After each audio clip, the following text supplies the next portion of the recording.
Hi, this is your comrade Shaka, co-host of Voices Unlock. And I'm here to kick off our first episode with Pam Bailey, a storyteller, activist. And I remember when I was up DC jail, and we used to have extensive conversations about having our own YouTube channel.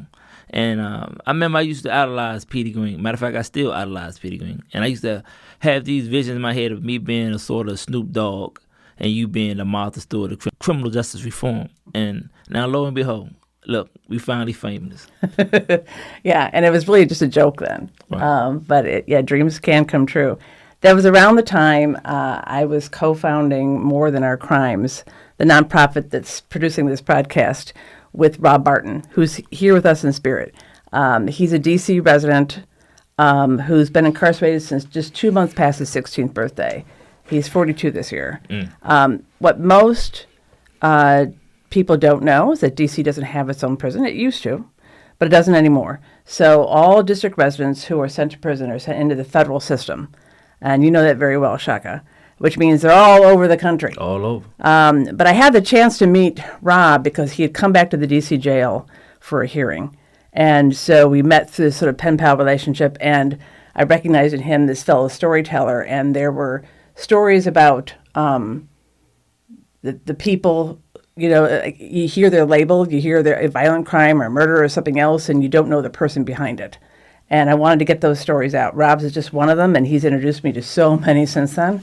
But also to really sort of shine a light inside these prisons.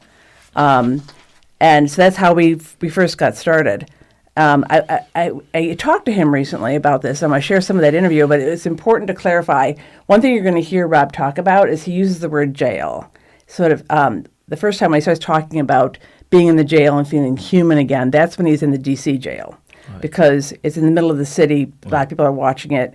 It feels very different. Right. But now when he talks about what it's like today, he's back in a federal penitentiary, which, as you'll hear from the conversation, is a very different kind of place. So let's take a listen. Rob, when I came to visit you a couple of weeks ago, I got in the car to drive to the prison from my hotel, and it's like as each minute went by, all of a sudden there weren't any businesses, there weren't any homes.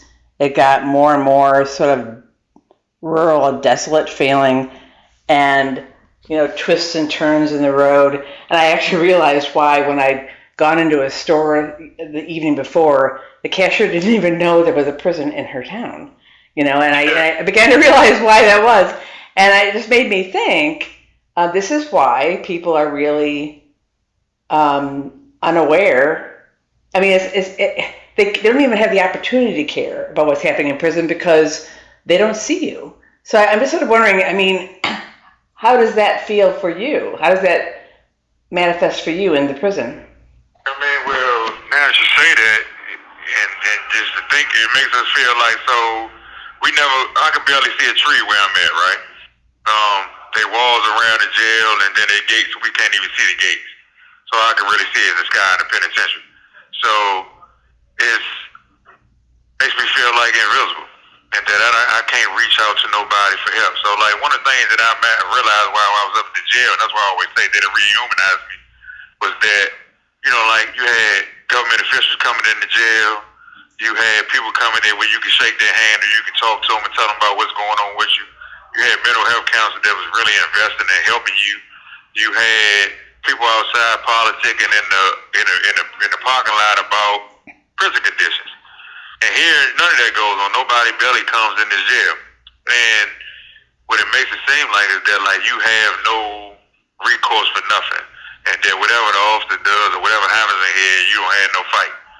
So, and that leads to like a lot of, I think that makes the officers feel like they have immunity to treat us and do whatever the hell they want to do. This call is from a federal prison. Because there's no way for us to like fight back. I mean, like even with our grievances, if we want to grieve, we got to go to them. If we want to write a letter to an outside official, we got to go to them. So who's to say that and then we get punished for it? So that's kind of like the problem with where we house it and all these jails being in rural areas and stuff like that. So, Shaka, you just heard Rob talking about the dramatic difference between being in the DC jail, although it's not a very nice place. I mean, the DC jail, I don't want to get anything wrong here. The DC jail is not a very nice place, but there's a huge difference between the DC jail and a federal penitentiary. Right. And he talked about the really jarring transition he went through when he had to go back to the federal penitentiary after being like about a year and a half in the DC jail. And I know you went through a similar transition. You went from federal penitentiary to the DC jail for a long time, actually, about 4 years, I think, while you went through your hearings. And then before you were freed, they sent you back to a federal penitentiary for a while. Yep. Talk a little bit more, like Rob did, about how the DC jail was different for you compared to the penitentiary. What was the DC jail like in contrast? I think the main thing about DC jail is proximity. You know, you're back into your homeland. You're back into what's familiar to you. You're back into where you can have a more consistent form and meaningful medium of connection with your loved ones, the family. You know, and then it was like very fortuitous for all of us at that time to be at DC jail at that time, because when the DC Council actually enacted the Incarceration Reduction Amendment Act, what they call IRA, you know, a lot of guys were coming back to DC jail at that time, and the administration at DC jail, where I give credit to Director Quincy Booth, who was the director of DOC, the Department of Corrections at that time. He had a more educational background, and he was there as a person to enact a culture change at DC jail. So they actually had a unit that was no longer, you know, predicated on warehousing people, preparing people to re-enter society. So when they had this unit there where they had programs there, like, well, you got to realize you got like 30 guys that did over 20 years in prison, come back, and now they're having classes that teach them how the basics of using the cell phone, business etiquette, then the civil engagement. Then, you know, when they restored the vote, guys are voting now, you know, taking part of community activities, and interacting with the youth. You know, that's detrimental for a person re-entry back into society, you know. So DC jail at the time, you know, it was made it more conducive for a person to facilitate that paradigm shift that guys were doing back in facilities, back in those penitentiaries. Yeah, so it sounds like the two main benefits of being back in the jail was, one, being really close to your families. Yes. So you could see them like every week. Every week. And the programming. Really high quality, the partnership with Georgetown University. Yes. Right, yeah. And then, sort of inexplicably, no, but you didn't really expect this. You were expecting to be freed. You were sent back to a federal penitentiary for a while. I think it was Lewisburg in Pennsylvania. Yes. So talk about what that felt like, going back to that. It was like being in the Twilight Zone, you know, because for over 4 years when I was at DC jail, and I'm acting as a citizen instead of an incarcerated person, or worse, being an inmate, you know. During the pandemic, you know, it was crazy that time. You know, the whole world, it was, you know, we didn't really know what to expect. But being incarcerated at DC at that time, like, I never had any handcuffs on me no more. You know, being in a secure facility, like, every day I'm escorted, I don't have no handcuffs on. But when they told me, you say, listen, Mr. Long, you have to go back to the feds, pack your things, and, you know, so when you're going through that process, when they had to put those handcuffs back on you, it's like instantly you revert back to an animal state of existence. And I think I compared it to like how a dog, you know, like people say, how you know what a dog thinks? But when you put a leash on the dog, you know, that dog don't like that leash. You know, when the dog sees things, he want to run, but you got to hold him back. You know, those restraints, you know, and just having those physical restraints, I felt like a worse than a dog, you know, because for over 4 years, you know, like, even though I was physically confined, I was a free man. And I had expectations on entering society with the things I've learned, the benefit of bettering myself while I was in, to, you know, impart these life lessons I learned to people that may need in these underserved communities. And I'm looking forward of being a citizen, continue my education as a Georgetown student, as a Georgetown employee. I had all my mind transitioned to that. But then when I had these handcuffs on and being put back into a prison, a federal penitentiary, amongst guys who have nothing to lose, nothing to live for at that moment. It was torture. You know, there's another way that you mentioned how we treat dogs. Yeah. There's another parallel another comparison I would make to federal prison. You know, when we train a dog to do what we want it to do, we're taught to give them treats, Right. positive reinforcement, not to kick it, right? Like no one would tell you to kick the dog and then it will do what you want it to do. And yet, actually, from all the stories I've heard from Rob and you and other people, the federal prisons kick the prisoners. I mean, they use negative reinforcement in order to try, in the belief, I think, that this will get the prisoners to do what they want, in which, of course, it doesn't work. No, because the whole foundation of those institutions is the erasure of your humanity. Mm-hmm. You're no longer Shaka, Cody LeVar Long. You're inmate 090410007. And you're treated according to whatever's on your inmate file, whatever your custody level is. You know, they don't see the humanity in you. It's only on what the protocol says that I follow this instructions on this paper, and that's who you are. So that's actually one of the goals of this podcast, is that people don't get to see inside prisons unless you happen to work there or you have a family member or, you know, friend or loved one there. And there's all this tough talk about when they hear crime spiking or carjacking in your street, people talk about sending people to prison, but there's no realization or understanding of what we're sending people to. And so that's why, in part, why we've been blogging, but also now with this podcast, which brings another dimension to our stories.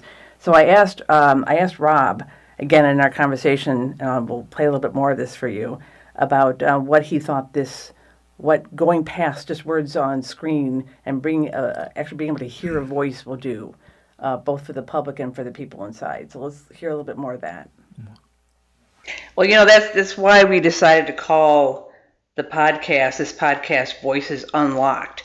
The key word there is being voices in particular. You know, we've been publishing stories now for a couple of years on our blog and on our website, but that's still sort of filtered for people. And with the podcast, like with now, people are hearing your voice.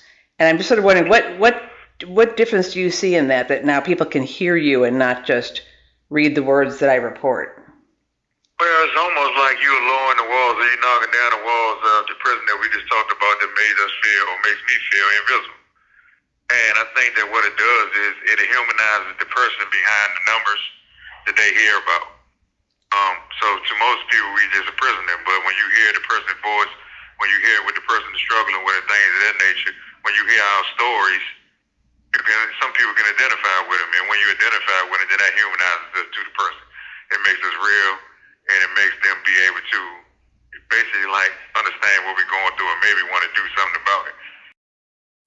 So you just heard Rob and what he thinks about the power of actually hearing them talk. You were the one that came up with the name for this podcast, Voices Unlocked. Yeah. What was your thought process, and what did you hope this name would communicate? Yeah, I came up with Voices Unlocked because, you know, the fundamental reason why I think that it resonated with me, because the voice is one of the most powerful things that God gives you. You know, and for the incarcerated population, it's the censure of that voice, that the anonymity that they have, that the Bureau of Prisons have. You know, that's why it takes away the accountability. Because if you don't know there's a problem, then you have nothing to look for. You don't even know there's a problem in the first place. And I think, you know, Voices Unlocked is like, to me, we creating a portal of relevancy for those guys that are unheard. You know, because, you know, a lot of those, like I say, along with the erasure of identity, those guys are incarcerated, you know, the byproduct of that is the feeling of being irrelevant in mainstream society. You know, so I think that bringing awareness by letting people hear the stories, because stories are nothing but a medium of connection. You know, that's the first way when you learn how to empathize with a person, to hear their story, to understand them. That's right. Yeah, we heard Rob say, he's hoping that people will be able to identify with them. They can't identify being in prison, and that's the problem we have. It's not something people can imagine because They're so far away behind these really tall walls. It's very opaque. So how can we somehow make the person inside seem real? The other thing we talked a lot about in our conversation is that when I first met Rob, it was a really different time. Actually, we were leading up to a different presidential election. We were feeling optimistic, actually, because there was real talk of reform in the criminal legal system during the presidential elections, during the debates, and it seemed like we were heading towards change. The only thing that was missing was talk of reform, including people in for violent crimes, recognizing that they can also change. They do change in most cases and could contribute to the community again. So that's the reason why we conceived of this storytelling project. But now, talking to him again, and we were reminiscing about this, it's a really different time. It's like the pendulum is completely swung back. And all the energy and the optimism that we had after George Floyd was killed, because we thought that finally this was going to force change and something permanent is going to happen. And now we're seemingly right back to people having a knee-jerk response to this concern about spike in crime and the sort of tough talk, send them back to prison, throw away the key kind of rhetoric. And so I asked Rob how that felt to him, because I think it must be really discouraging. You're in there. Reform is your only hope for a lot of these guys, is that somehow there'll be an easing up. So I asked Rob how that was feeling to him to see the pendulum swing again. And so this is what he said. Yeah, I was thinking also about when I first met you, and we started the blog. It was early 2020. And I was thinking about how different the time was then, because, you and I started the blog because we saw an opening. There were actually politicians running for president who were talking about criminal legal reform, and it seemed like that could actually happen. The only thing that was missing is they weren't talking about people in prison for violent crimes and rehabilitation and early release for them. But what's crazy is, now it's a couple of years later, and it seems like that moment is gone very quickly, and we're now right back to, the way it used to be, way before George Floyd, et cetera, and it's all tough on crime again. How does you? I know that you read the papers every day. You're a big consumer of news. What's your take on this? Well, you're right. I mean, that's what I feel. I feel as though, like, in a lot of ways, we have the colloquy or the rhetoric is petitioned back to the 90s when they passed this bill, when Clinton and our president now, George Biden, passed this bill, the 1994 crime bill, which locked up more African American people than any president or bill ever did. Where it was all this tough on crime rhetoric, where me as a child was called a super predator, and I was allowed to be housed with adults in jail, and ain't nobody care about that, or like we were treated as adults.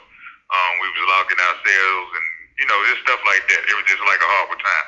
And I feel as though, like, the reason that we going back to that is because of the progress that we made with George Floyd and the messaging or the rhetoric around, like what some of our protests was like, where there's a great divide in the country where one side would say it was a protest, but the right would say it was a riot, and that it was lawlessness and people was breaking into stores and things of that nature. So we needed to be tough on crime and hold these people accountable, right? Or that it's the fear mongering and the scare tactics that's being used all over again to say why people need to be locked up and held accountable for a long time and stuff like that. So you just heard Shaka, Rob, feeling a little discouraged. Why? Because it actually almost feels like back in the 90s again. For you, I'm just wondering, do you feel like you sort of just got out in time before? I mean, it almost sounds like some of these politicians would like to take back some of the laws they passed that helped you get out. I mean, actually, it didn't start with the 90s. You can go back to the 70s when Nixon started this war on crime campaign. I feel like we're just like, I'm not going to even put a color on it, but just like people of poverty. We're on a hamster wheel, we feel like, oh, it's tough on crime. You start locking people up, and we think we're seeing progress because they're coming in with this these criminal justice reform, and they're starting to let people go. But actually, what's scary to me, because I thought about this, is like, yes, a lot of guys were released through the Incarceration Reduction Amendment Act, IRA bill, and the Second Look Act and things. But as guys, we were talking about that, but it seemed like, I don't think it was no true. This act was done in the act of a conscientious act of trying to seek reform or a well-known draconian laws that they have in D.C. I think it was actually made to make room for these younger guys to come in. Because they got 20 and 30 years out of us. So now you got these 16, 17, 18-year-olds, George Floyd passed away. Oh, yes, it's overcrowded. We need to let these people go.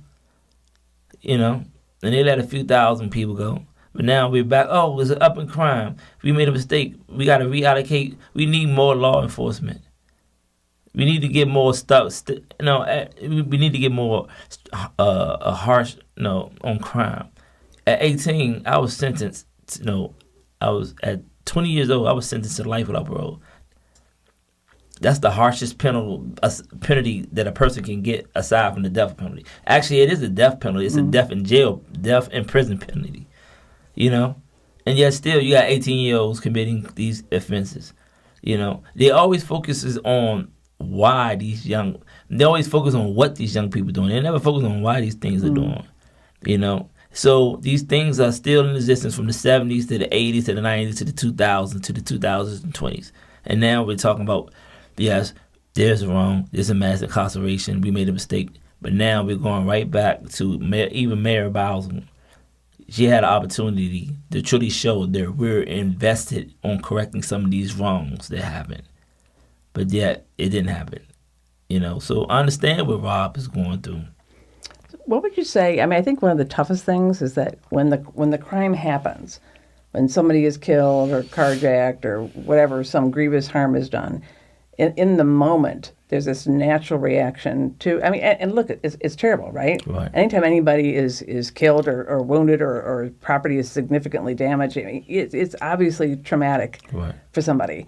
And the hard part is getting them to feel like, yes, there needs to be accountability, but also that, look down the road, somebody like you can emerge. Right. That person can change. Whatever dysfunctionalities they have in their life, et cetera, can be overcome if given the right support. That's a whole other conversation we'll have later on.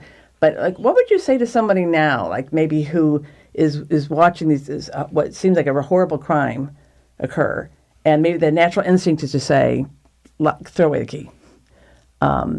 What might you say about yourself and your story that might get them to consider leaving that door open for that second chance? I would tell them, once again, don't focus on what they did. Focus on why they're doing it. And then place yourself in that, yes, imagine that was your son that did that. In my community, it's a adage that hurt people the most. Yes, I believe. Listen, I'm not an abolitionist. I will stand before Congress and say that my 18-year-old self, I need to be incapacitated at that time. But at the same time, I need to be separated from society, but not excluded from society. It's totally different. And you need that hope that if you worked on it, you could come out back to society. Yeah. And that's what I would tell these people that we need to go into the community, because everything that happens, these are crimes of poverty, not just because of money, but I'm talking about mental poverty. Our homes are fractured. Our communities are splintered. These kids are 12 and 13 and have no ambitions on life, have no values on life. And there's a saying that, when purpose unknown, abuse is inevitable. When you don't understand your purpose in life, you're going to abuse everything in life. Or you think you have no purpose. Or you have no purpose. And you're treated like you have no purpose. Yeah. Yeah. Rob, actually, there's a recent post that we've just published from Rob that used that line you used, hurt people, hurt people. And he wrote, and he used some parts of his own story and some of the things he witnessed growing up to try to say that, yes, he understands the the urge, that desire for revenge, actually, because you're really hurt. Right. And it's human. I think we probably any of us would react that way if somebody close to us was murdered or hurt in some way. Right. But then using his own story. I mean, if you were to meet Rob today, or if anybody could meet you, I don't think anybody could deny that it would have been it would have been multiplying the loss, actually, to deprive you of the ability to come back and show society and your family that you can contribute again. I asked Rob, so we're doing all these posts, as I mentioned, and this one I just talked about, hurt people, and I asked him, does he really think that telling stories like that, showing how, like what makes crime, for instance, would that really make a difference? And he answered me, so let's listen to that. So what do you think that telling stories can do? I mean, like, very often when people ask me, like, so what difference are you making? Ever since we started this project together, and I think they expect to hear, oh, we've got lawyers on staff, we're getting people out, but what we do is tell stories. What do you think stories can do? Hey, I always go back to this, and that may sound cliche, but stories can humanize a person, right? So when you are from two different upbringings or two different lifestyles, I can even and you know nothing about the other, then you are less apt to, like agree with them or see their point of view. But when you hear their stories, it may not be the same lifestyle, but you may identify with one thing, or you may see something in yourself or you may hear. This call is from a federal prison. So they're talking about this person has been through, right? And then through that, you can make a human connection to sympathize with what's going on with the person. I heard Kim Kardashian when she came out of jail. She was like, what got me involved in this fight for freedom or like criminal justice reform fighting is that I was once a young girl who toted drugs for my boyfriend from my, uppity class housing back down into East LA for my boyfriend. And I could have very well got locked up and got sentenced all the time. Maybe when the same thing happened to me because I was overseas and my father was this big lawyer, but I identified with that, right? And then that pushed me to start fighting for these people that didn't have the same means that I had. So I think that through telling stories, things like that come out and people realize that I could have been this person. Wow. I think that's a good news end on right there. I mean, Rob kind of encapsulated everything as far as being invisible and the need of being heard and the powers of stories of being a medium or a connection. I think that the powers of stories is so overlooked. We kind of take it for granted because in being incarcerated for over 26 years myself, I understand that the Federal Bureau of Prisons or any state prison that you've been in, they have become the masters of this no-touch torture, like a colleague of mine, Michael Woody, used the term. And that no-touch torture takes the form of isolating people and making them feel silent, because by nature, we're social creatures. And I understand, I understand, I am in here for a crime that I wish I could go back in time and take it and redo it, but I can't, But that one event altered not only my life, but the lives of the victim's family, my family. And even though I'm free, I still pay a debt to society by telling my story to other youth so they don't make the same mistake that I made when I was 16 or 17 and 18, And Rob and that's why a lot of people that I did time with, they released and they flourished in the communities by giving themselves. Like I remember when I was in solitary confinement, and I read one of the books that helped me with my paradigm shift was Dr. Viktor Frankl, Man's Search for Meaning, and he talks about how people waste their life. And it's in the preface to the book. And this simple phrase said how people waste their life in pursuit of happiness and success. When happiness and success is not something that's meant to be pursued, but it's something that ensues, follows you when you give yourself to a cause that's greater than yourself. And now you got people like Rob, when they were 16 and 17, made horrendous mistakes in their life. Now all they asking for as men, responsible men, is for that one opportunity to give themselves to a cause that's greater than themselves. And once you know the stories, because it's easy to see the monster when the act, without knowing the making of that monster before the act happened. And now we want to help people get to know the humans they are today. Yes. And that's what this podcast and our whole project is dedicated to. I hope all of our listeners and viewers will follow us on the podcast platform, subscribe to us on YouTube, go to our website, and tune in for more episodes, and read the stories, think about it, and talk about it over dinner with your family and friends. That changes minds.